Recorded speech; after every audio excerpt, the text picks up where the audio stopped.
राज्यसभा चुनाव के लिए भाजपा प्रत्याशी चुन्नीलाल गरासिया और मदन राठौड़ ने अपना नामांकन आज दाखिल किया। नामांकन दाखिल करने के बाद भाजपा के प्रत्याशी चुन्नीलाल गरासिया ने समाचार प्रेस से खास बातचीत की। गरासिया ने कहा कि मैं राजकाज छोड़कर रामकाज के लिए गया था। आज श्री राम ने बीजेपी के माध्यम से मुझे आशीर्वाद दिया है। राजस्थान की समस्याओं को सदन में उठाऊंगा और पार्टी ने मुझ पर विश्वास जताया, उस पर मैं खरा भी उतरूंगा।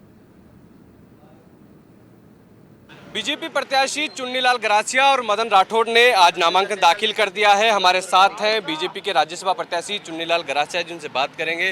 गरासिया जी, किस तरीके से आप देख रहे हैं, संगठन का काम कर रहे थे और अचानक से आपको राज्यसभा, आपको लोकसभा का टिकट चाह रहे थे?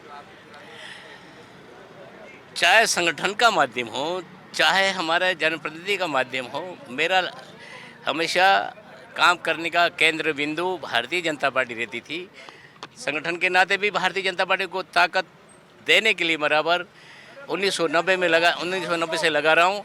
और इस बीच में सरकार में भी था, तो सरकार में भी मैं तीन विभाग थे, मेडिकल, चिकित्सा और जनजाति विकास, उसमें भी मैंने बहुत काम किए हैं। और आज भी जहाँ जहाँ मैं क्षेत्र में जाता हूँ, कहते हैं सर आप मंत्री थे तब ये रोड बनवाई थी, आप मंत्री थे तब ये हॉस्टल बनवाया था, आप मंत्री थे उस समय हमारे ये हॉस्पिटल खोला था। तो ये मेरे लिए बहुत बड़ी उपलब्धि, मेरी कमाई है, ये मैं मान सकता हूँ। दक्षिणी राजस्थान के आप बड़े नेता हैं। भैरव सिंह शेखावत के युग से लेकर वसुंधरा राजे के युग के जो राजनीति का दौर रहा, उसमें आपने दक्षिणी राजस्थान की राजनीति की। पिछले कुछ समय से दक्षिणी राजस्थान की राजनीति बदली है। भारतीय आदिवासी पार्टी, बीटीपी जैसी पार्टियां, छोटे दल उभर कर आए। किस तरीके से पार्टी को फिर से मजबूत वहाँ करेंगे आप? मैं आपको विश्वास दिलाता हूं कि ये जो छोटी मोटी पार्टियां हैं, इस समय के साथ अपने आप ख़त्म हो जाएगी।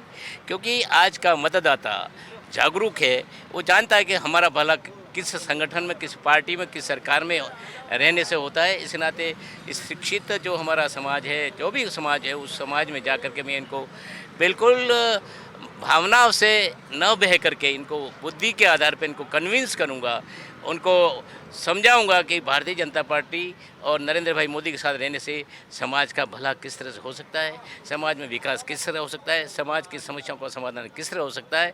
और मैं निश्चित तौर पर पिछले समय सरकार में रहते हुए मेरे साथ आदिवासी भाई रहे, नवयुग साथ रहे।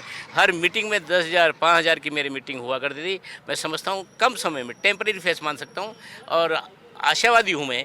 यह सारा जो कुछ विचार भाव पैदा हुए, उस विचारों को ठीक ढंग से हम मोड़ने का कोशिश करेंगे और मोड़ेंगे। गरासिया जी, इतिहास अपने आप को दोहराता, वो दौर था, अभी देश राममय हो रहा है। आप कार सेवा में गए थे मंत्री पद से इस्तीफा देकर, और अब राम मंदिर का निर्माण हुआ है और वो सब चीज़ें आपने देखी।